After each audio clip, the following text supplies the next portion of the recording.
This project is a continuation of my homebrew rotator project using an old camera pan and tilt head. Here you see the control panel for the camera pan and tilt head with a joystick. That gives me left, right, up and down. I've put a compass module on the mast, and the output of the compass module feeds this little box. Inside the box there's an Arduino Nano, which gives me the heading in degrees. Also some other information such as the compass readings, north, west, etc., local directions, and for future use, long distance directions. Here is a closer look of the compass module that goes outside on the tower.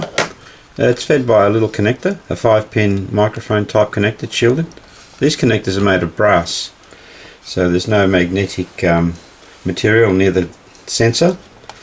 This is the sensor down here, and in here we have a P82B715 I2C cable extender.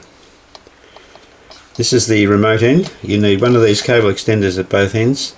I2C logic are really at the default speed of 100 kilohertz. Has a 400 picofarad limit on the connecting cable, so a range is approximately 2 meters. To go to the 5 meters I'm using, I've had to add these cable extenders. My cable has a capacitance of 1300 pf, and this seems to work alright. I also discovered that without the cable extender, if I go down to 10 kilohertz using the set wire clock command, it will work at 5 meters, but I'd rather use the default of 100 kilohertz for the I2 squared bus.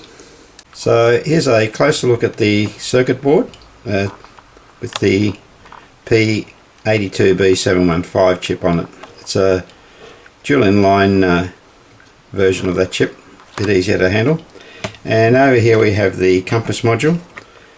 As you can see, I'll just go in closer. There it is there. And you'll see the X and Y axis marked on the little circuit board.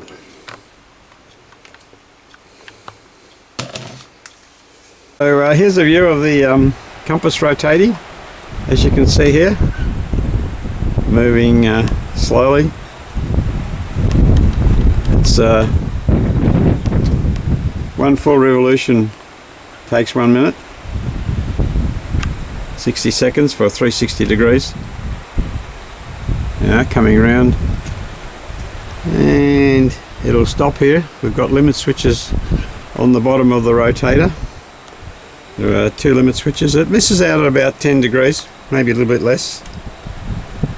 And now it's stopped as it's reached the limit.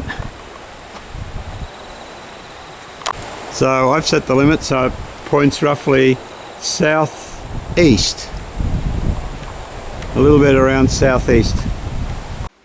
So here is the display. You'll see it stopped at southeast, 142 degrees. I'll move it back the other way using this little joystick controller. I'll go in a bit tighter. There we go. This is a camera pan and tilt head. I've disabled the tilt mechanism, so it'll only pan, won't tilt. And as you can see, it's as it rotates through the various compass points, it comes up with also the compass nomination. Here we go, hit north now. Yeah, it's a fairly coarse north, northeast, etc. But for all I need, it's perfectly adequate. The local is for VHF, and the DX is for when I put a HF beam up one day.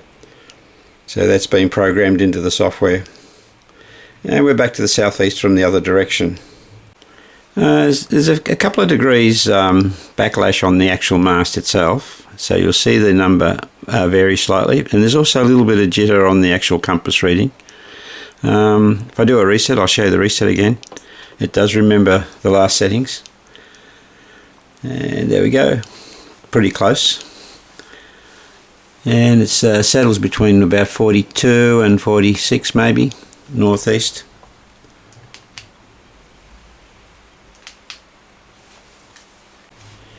The display unit is separate to the actual controller. I can actually remove it just by lifting it. You'll see an on-off switch down here, and I've put a hole in the bottom of the case, and I can reach the on-off switch by a cutout in the side of the box here, as you can see. This box is made out of bits of leftover aluminium from my other projects, so hasn't cost me a lot of money.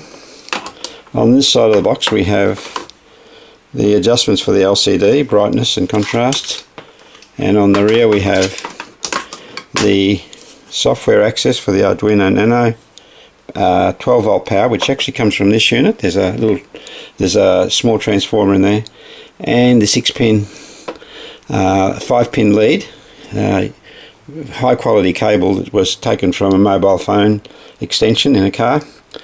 And inside the box there's a buffer as well, so I'll open it up and have a look at that in a minute. That goes back there and just sits on top of the controller.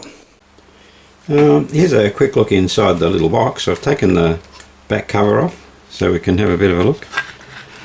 There's the Arduino there. I'll just put a bit of light on it so you can see what's going on. The Arduino module near my thumb is the 5 volt regulator. 12 volt goes in and produces 5 volts. The 5 volt is needed for the I2C buffers. They draw a bit more current than a little Nano can handle, so you've got to use a separate 5 volt supply.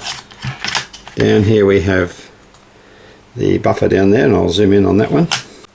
There's the I2C chip down there on this little piece of circuit board, perf board. Just zoom in there, and alongside it is the Arduino, what we can see through the top, on a shield, the Nano.